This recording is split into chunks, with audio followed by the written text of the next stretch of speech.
नमस्कार। आप सुन रहे हैं मुंशी प्रेमचंद की लिखी कहानी बूढ़ी काकी।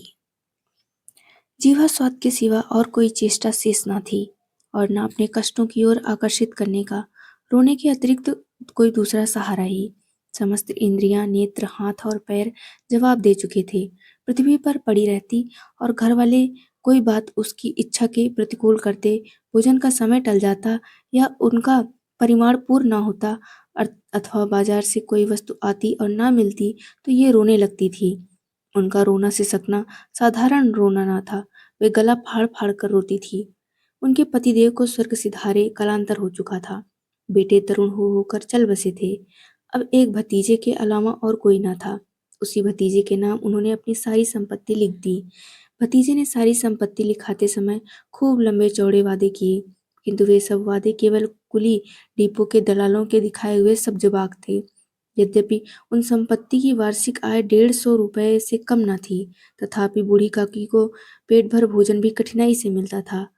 इसमें उनके भतीजे पंडित बुद्धिराम का अपराध था अथवा उनकी अर्धांगिनी श्रीमती रूपा का, इसका निर्णय करना सहज नहीं। बुद्धिराम स्वभाव के सज्जन थे, किंतु उसी समय तक जब तक उनके कोष पर आँच न आए। रूपा स्वभाव से तीव्र थी, पर ईश्वर से डरती थी। ये तो बूढ़ी काकी को उसकी वेदना उतनी न खलती थी जितनी बुद्धिराम की भलमनसाहत। बुद्धिराम को कभी कभी अपने अत्याचार का खेद होता था। विचारते कि इसी संपत्ति के कारण मैं इस समय भला मानुस बना बैठा हूँ।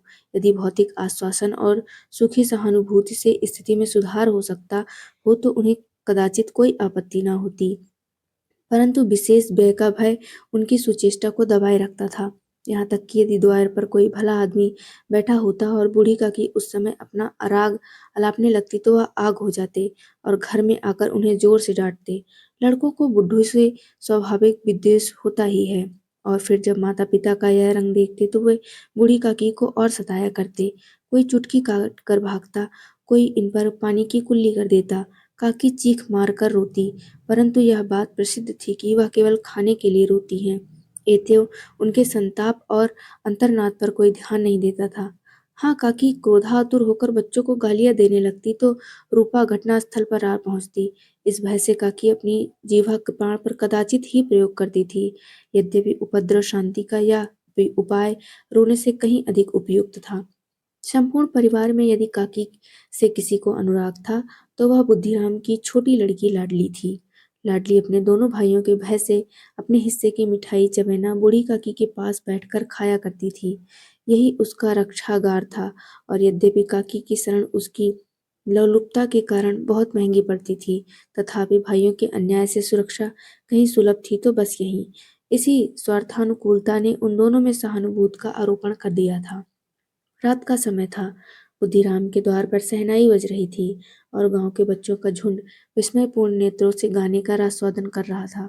चारपाइयों पर मेहमान विश्राम करते हुए नाइयों से मुक्कियां लगवा रहे थे। समीप खड़ा भाट बिरुदावली सुना रहा था और कुछ भावज मेहमानों की वाह वाह पर ऐसे खुश हो रहा था मानो इस वाह वाह का यथार्थ में वही अधिकारी है। तो एक अंग्रेजी पढ़े हुए नवयुवक इन व्यवहारों से उदासीन थे। वे इस गंवार मंडली में बोलना अथवा सम्मानित होना अपनी प्रतिष्ठा के प्रतिकूल समझते थे। आज बुद्धिराम के बड़े लड़के मुखाराम का तिलक आया है, यह उसी का उत्सव है। घर के भीतर स्त्रियां गा रही थी और रूपा मेहमानों के लिए भोजन में व्यस्त थी। भट्टियों पर कड़ाह चढ़ रहे थे। एक में पूड़ियां कचौड़ियां निकल रही थी, दूसरे में अन्य पकवान बनते थे। एक बड़े हंडे में मसालेदार तरकारी पक रही थी। घी और मसाले की क्षुधावर्धक सुगंधी चारों ओर फैली हुई थी। बूढ़ी काकी अपनी कोठरी में शोकमय विचार की क्रांति में बैठी हुई थी। यह स्वाद मिश्रित सुगंधी उन्हें बेचैन कर रही थी। वे मन ही मन विचार कर रही थी, संभवतः मुझे पूड़ियां ना मिलेंगी। इतनी देर हो गई, कोई भोजन लेकर नहीं आया। मालूम होता है सब लोग भोजन कर चुके हैं, मेरे लिए कुछ ना बचा। यह सोचकर उन्हें रोना आया, परंतु अपशकुन के भय से वह रो ना सकी। आहा, कैसी सुगंधी है! अब मुझे कौन पूछता है? जब रोटियों के ही लाले पड़े हैं तब ऐसे भाग्य कहाँ कि भरपेट पूड़ियां मिले। यह विचार कर उन्हें रोना आया। कलेजे में हुक सी उठने लगी, परंतु रूपा के भय से उन्होंने फिर मौन धारण कर लिया। बूढ़ी काकी देर तक इन्हीं दुखदायक विचारों में डूबी रही। घी और मसालों की सुगंधी रह रहकर मन को आपे से बाहर किए देती थी। मुंह में पानी भर भर कर आता था। पूड़ियों का स्वाद स्मरण करके हृदय में गुदगुदी होने लगती थी। किससे पुकारूं? आज लाडली बेटी भी नहीं आई। दोनों छोकरे सदा दिख दिया करते थे, आज उनका भी कहीं पता नहीं। कुछ मालूम तो होता कि क्या बन रहा है। बूढ़ी काकी की कल्पना में पूड़ियों की तस्वीर नाचने लगी। खूब लाल लाल फूली फूली नरम नरम होंगी। रूपा ने भली भांति भोजन किया होगा। कचौड़ियों में अजवाइन और इलायची की महक आ रही होगी। एक पूड़ी मिलती तो जरा हाथ में लेकर देखती। क्यों न चलकर कड़ाह के सामने ही बैठूं। पूड़ियां छन छन कर तैयार होंगी। कड़ाह से गरम गरम निकाल कर थाली में रखी जाती होंगी। फूल हम घर में भी सूंघ सकते हैं, परंतु वाटिका में कुछ और बात होती है। इस प्रकार निर्णय करके बूढ़ी काकी उकड़ू बैठकर हाथों के बल सरकती हुई बड़ी कठिनाई से चौखट से उतरी और धीरे धीरे रेंगती हुई कड़ाह के पास जा बैठी। यहाँ आने पर उन्हें उतना ही धैर्य हुआ जितना भूखे कुत्ते को खाने वाले के सम्मुख बैठने में होता है। रूपा उस समय कार्यभाग भार से उद्विग्न हो रही थी। कभी इस कोठरी में जाती, कभी इस कोठरी में, कभी कड़ाह के पास जाती, कभी भंडार में जाती। किसी ने बाहर से आकर कहा, महाराज ठंडई मांग रहे हैं। ठंडई देने लगी। इतने में फिर किसी ने आकर कहा, भाट आया है, उसे कुछ दे दो। भाट के लिए सीधा निकाल रही थी कि एक तीसरे आदमी ने आकर पूछा, अभी भोजन तैयार होने में कितना विलंब है? जरा ढोल मजीरा उतार दो। बेचारी अकेली स्त्री दौड़ते दौड़ते व्याकुल हो रही थी, झुझलाती थी, कुड़ती थी, परंतु क्रोध प्रकट करने का अवसर न पाती थी। भय होता कहीं पड़ोसिने यह न कहने लगे कि इतने में उबल पड़ी। प्यास से स्वयं कंठ सूख रहा था। गर्मी के मारे फूकी जाती थी, परंतु इतना अवकाश न था कि जरा पानी पी ले अथवा पंखा लेकर चले।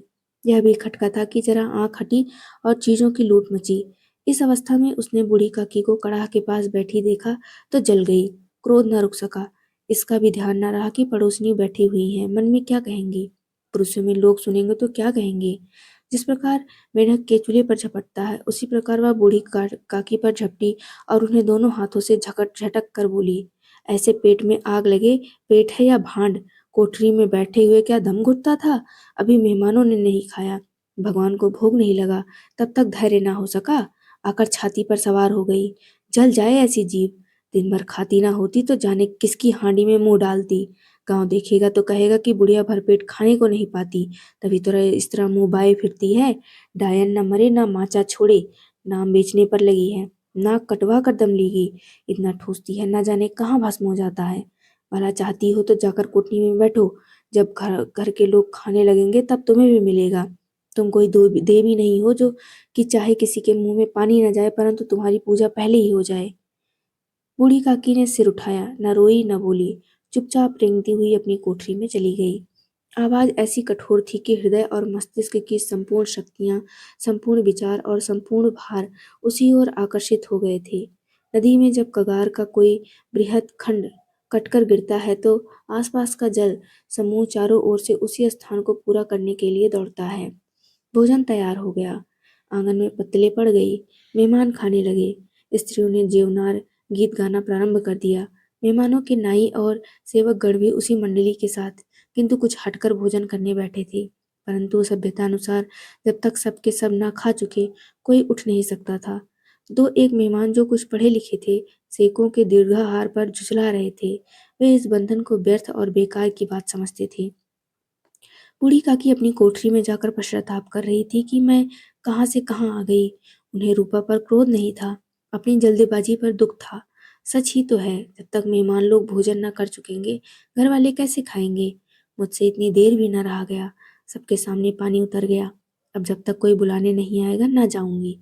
मन ही मन इस प्रकार का विचार करके वह बुलाने की प्रतीक्षा करने लगी, परंतु घी की रुचिकर सुवास बड़ी धैर्य परीक्षा प्रतीत हो रही थी। उन्हें एक एक पल एक एक युग के समान मालूम होता था। अब पत्तल बिछ गई होगी, अब मेहमान आ गए होंगे, लोग हाथ पैर धो रहे हैं, नाई पानी डाल दे रहा होगा। मालूम होता है लोग खाने बैठ गए, जीवनार गाया जा रहा है। यह विचार कर वह मन को बहलाने के लिए लेट गई। धीरे धीरे एक गीत गुनगुनाने लगी। उन्हें मालूम हुआ कि मुझे गाते देर हो गई। क्या इतनी देर तक लोग भोजन कर ही रहे होंगे? किसी की आवाज सुनाई नहीं देती। अवश्य ही लोग खा पी कर चले गए होंगे। मुझे कोई बुलाने नहीं आया है। रूपा चिढ़ गई है, क्या जाने ना बुलाए। सोचती हो आप ही आवेंगी, वह कोई मेहमान तो नहीं जो उन्हें बुलाऊं। बूढ़ी काकी चलने को तैयार हुई। यह विश्वास था कि 1 मिनट में पूरियां और मसालेदार तरकारियां सामने आएंगी। उनकी स्वादेंद्रियों को गुदगुदाने लगी। उन्होंने मन में तरह तरह के मंसूबे बांधे। पहले तरकारी से पूरी खाऊंगी, फिर दही और शक्कर से। कचौरियां रायते के साथ मजेदार मालूम होंगी। चाहे कोई बुरा माने या भला, मैं तो मांग मांग कर खाऊंगी। यही ना लोग कहेंगे कि इन्हें विचार नहीं। कहा करें, इतने दिन के बाद पूरियां मिल रही हैं तो मुंह जूठा करके थोड़ी ही उठ जाऊंगी। वह उकड़ूम बैठ के सरकते हुए आंगन में आई। परंतु हाय दुर्भाग्य, अभिलाषा ने अपने पुराने स्वभाव के अनुसार समय की मिथ्या कल्पना की थी। मेहमान मंडली अभी बैठी हुई थी।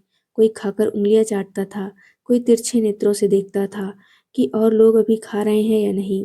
कोई इस चिंता में था कि पत्तल पर पूरियां छूटी जाती हैं, किसी तरह उन्हें भीतर रख लेता। कोई दही खाकर चटकारता था, परंतु दूसरा दोना मांगते संकोच करता था कि इतने में बूढ़ी काकी रेंगती हुई उनके बीच में आ पहुंची।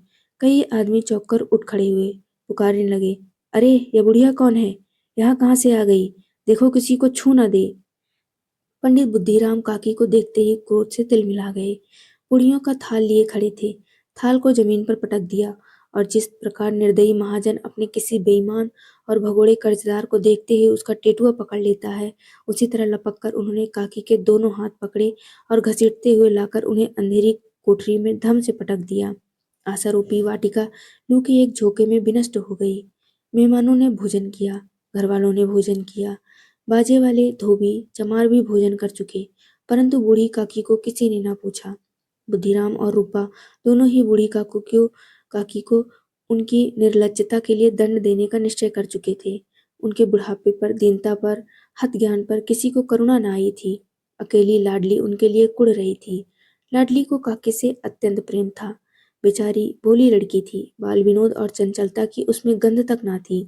दोनों बार जब उसके माता पिता ने काकी को निर्दयता से घटी घसीटा तो लाडली का हृदय ऐंठ कर रह गया। वह जुझला रही थी कि हम लोग काकी को क्यों बहुत सी पूरियां नहीं देते। क्या मेहमान सबके सब खा जाएंगे? और यदि काकी ने मेहमानों से पहले खा लिया तो क्या बिगड़ जाएगा? वह काकी के पास जाकर उन्हें धैर्य देना चाहती थी, परंतु माता के भय से न जाती थी। उसने अपने हिस्से की पूड़ियाँ बिल्कुल न खाई थी, अपनी गुड़िया की पिटारी में बंद कर रखी थी। उन पूड़ियों को काकी के पास ले जाना चाहती थी। उसका हृदय अधीर हो रहा था। बूढ़ी काकी मेरी बात सुनते ही उठ बैठेंगी, पूड़ियाँ देखकर कैसी प्रसन्न होंगी, मुझे खूब प्यार करेंगी। रात को 11 बज गए थे। रूपा आंगन में पड़ी सो रही थी। लाडली की आंखों में नींद न आती थी। काकी को पूड़ियाँ खिलाने की खुशी उसे सोने न देती थी। उसने गुड़ियों की पिटारी सामने रखी थी। जब विश्वास हो गया कि अम्मा सो रही हैं, तो वह चुपके से उठी और विचारने लगी, कैसे चलूं? चारों ओर अंधेरा था, केवल चूल्हे में आग चमक रही थी और चूल्हों के पास एक कुत्ता लेटा हुआ था। लाडली की लाडली की दृष्टि सामने वाली नीम पर गई। उसे मालूम हुआ कि उस पर हनुमान जी बैठे हुए हैं।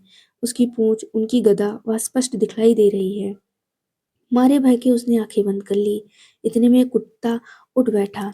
लाडली को ढांढस हुआ। कई से सोए हुए मनुष्यों के बदले एक भागता हुआ कुत्ता उसके लिए अधिक धैर्य का कारण हुआ।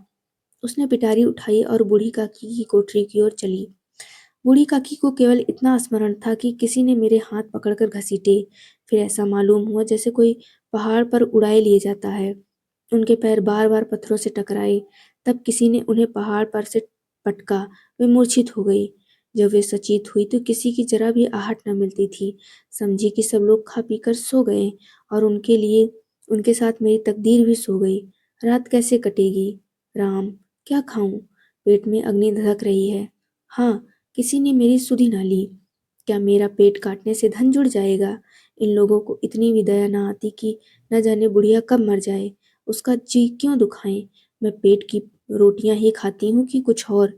इस पर यह हाल। मैं अंधी अपाहिज ठहरी, ना कुछ सुनूं न बूझूं। यदि आंगन में चली गई तो क्या बुद्धिराम से इतना कहते ना बनता था कि काकी अभी लोग खा रहे हैं, फिर आना। मुझे घसीटा, पटका। इन्हीं पूरियों के लिए रूपा ने सबके सामने गालियां दी। उन्हीं पूरियों के लिए इतनी दुर्गति करने पर भी उसका पत्थर का कलेजा न पसीजा। सबको खिलाया, मेरी बात तक न पूछी। जब तक दी ही ना थी, तब अब क्या देंगे? यह विचार कर काकी निराशा में संतोष के साथ लेट गई। ग्लानि से गला भर भर आता था, परंतु मेहमानों के भय से रोती न थी। सहसा कानों में आवाज आई, काकी उठो, मैं पूड़ियाँ लाई हूँ। काकी ने लाडली की बोली पहचानी, चटपट उठ बैठी, दोनों हाथों से लाडली को टटोला और उसे गोद में बिठा लिया। लाडली ने पूड़ियाँ निकाल कर दी। काकी ने पूछा, क्या तुम्हारी अम्मा ने दी हैं? लाडली ने कहा, नहीं, यह मेरे हिस्से की हैं। काकी पूड़ियों पर टूट पड़ी। 5 मिनट में पिटारी खाली हो गई। लाडली ने पूछा, काकी पेट भर गया? जैसे थोड़ी सी वर्षा ठंडक के स्थान पर और भी गर्मी पैदा कर देती है, उस भांति इन थोड़ी पूड़ियों ने काकी की क्षुधा और इच्छा को और उत्तेजित कर दिया था। बोली, नहीं बेटी, जाकर अम्मा से और मांग लाओ। लाडली ने कहा, अम्मा सोती हैं, जगाऊंगी तो मारेंगी। काकी ने पिटारी को फिर टटोला। उसमें कुछ खुरचन गिरी थी, बार बार होंठ चाटती थी, चटकारे भरती थी। हृदय में सोच रहा था कि और पूड़ियाँ कैसे पाऊं। संतोष सेतु जब टूट जाता है तब इच्छा का बहाव अपरिमित हो जाता है। मतवालों को मद का स्मरण करना उन्हें मदांग बनाता है। काकी का अधीर मन इच्छाओं के प्रबल प्रवाह में बह गया। उचित और अनुचित का विचार जाता रहा। वे कुछ देर तक उस इच्छा को रोकती रही। सहसा लाडली से बोली, मेरा हाथ पकड़कर वहां ले चलो जहां मेहमानों ने बैठकर भोजन किया है। लाडली उनका अभिप्राय समझ न सकी। उसने काकी का हाथ पकड़ा और ले जाकर जूठे पत्तलों के पास बिठा दिया। दीन, क्षुधातुर, हतज्ञान बुढ़िया पत्तलों से पूड़ियों के टुकड़े चुन चुन कर भक्षण करने लगी। ओह, दही कितना स्वादिष्ट था, कचौरियाँ कितनी सलोनी, खस्ता कितने सुकोमल। काकी बुद्धिहीन होते हुए भी इतना जानती थी कि मैं वह काम कर रही हूँ जो मुझे कदाचित न करना चाहिए। मैं दूसरों की जूठी पत्तल चाट रही हूँ। परंतु बुढ़िया, तृष्णा रोग का अंतिम समय है, जब संपूर्ण इच्छाएं एक ही केंद्र पर आ लगती हैं। बूढ़ी काकी में यह केंद्र उनकी स्वादेंद्रियां थी। ठीक उसी समय रूपा की आंख खुली। उसे मालूम हुआ कि लाडली मेरे पास नहीं है। वह चौंकी, चारपाई के इधर उधर ताकने लगी कि कहीं नीचे तो नहीं गिर पड़ी। उसे वहां ना पाकर वह उठी तो क्या देखती है कि लाडली जूठे पत्तलों के पास चुपचाप खड़ी है और बूढ़ी बूढ़ी काकी पत्तलों पर से पूड़ियों के टुकड़े उठा उठा कर खा रही हैं। रूपा का हृदय सन्न हो गया। किसी गाय की गर्दन पर छुरी चलते देखकर जो अवस्था उसकी होती, वही उस समय हुई। एक ब्राह्मणी दूसरों की जूठी पत्तल टटोले, इससे अधिक शोकमय दृश्य असंभव था। पुड़ियों के कुछ ग्रासों के लिए उसकी चचेरी सास ऐसा निकृष्ट कर्म कर रही है, यह वह दृश्य था जिसे देखकर देखने वालों के हृदय कांप उठते हैं। ऐसा प्रतीत होता मानो जमीन रुक गई, आसमान चक्कर खा रहा है, संसार पर कोई आपत्ति आने वाली है। रूपा को क्रोध न आया। शोक के सम्मुख क्रोध कहाँ? करुणा और भय से उसकी आंखें भर आई। इस अधर्म का भागी कौन है? उसने सच्चे हृदय से गगन मंडल की ओर हाथ उठाकर कहा, परमात्मा, मेरे बच्चों पर दया करो। इस अधर्म का दंड मुझे मत दो, नहीं तो मेरा सत्यानाश हो जाएगा। रूपा को अपनी स्वार्थपरता और अन्याय इस प्रकार प्रत्यक्ष रूप से कभी न दिख पड़े थे। वह सोचने लगी, हाय, कितनी निर्दय हूँ। जिसकी संपत्ति से मुझे 200 रुपया आय हो रही है, उसकी यह दुर्गति, और मेरे कारण। हे दयामय भगवान, मुझसे बड़ी भारी चूक हुई है, मुझे क्षमा करो। आज मेरे बेटे का तिलक था, सैकड़ों मनुष्यों ने भोजन पाया, मैं उनके इशारों की दासी बनी रही, अपने नाम के लिए सैकड़ों रुपए व्यय कर दिए, परंतु जिसकी बदौलत हजारों रुपए खाए, उसे इस उत्सव में भी भरपेट भोजन न दे सकी। केवल इसी कारण तो वह वृद्धा असहाय है। रूपा ने दिया जलाया, अपने भंडार का द्वार खोला और एक थाली में संपूर्ण सामग्रियां सजाकर बूढ़ी काकी की ओर चली। आधी रात जा चुकी थी। आकाश पर तारों के थाल सजे हुए थे और उन पर बैठे हुए देवगण स्वर्गीय पदार्थ सजा रहे थे, परंतु उनमें किसी को वह परम आनंद प्राप्त न हो सका था जो बूढ़ी काकी को अपने सम्मुख थाल देखकर प्राप्त हुआ। रूपा ने कंठारुद्ध स्वर में कहा, काकी, उठो, भोजन कर लो। मुझसे आज बड़ी भूल हुई, उसका बुरा न मानना। परमात्मा से प्रार्थना कर दो कि वह मेरा अपराध क्षमा कर दे। भोले भाले बच्चों की भांति जो मिठाइयाँ पाकर मार और तिरस्कार सब भूल जाता है, बूढ़ी काकी वैसे ही सब भुलाकर बैठी हुई भोजन खा रही थी। उनके एक एक रोए से सच्ची सदिच्छाएं निकल रही थी और रूपा बैठी स्वर्गीय दृश्य का आनंद लेने में निमग्न थी। यही थी कहानी। आपको कैसी लगी, हमें ज़रूर बताइए।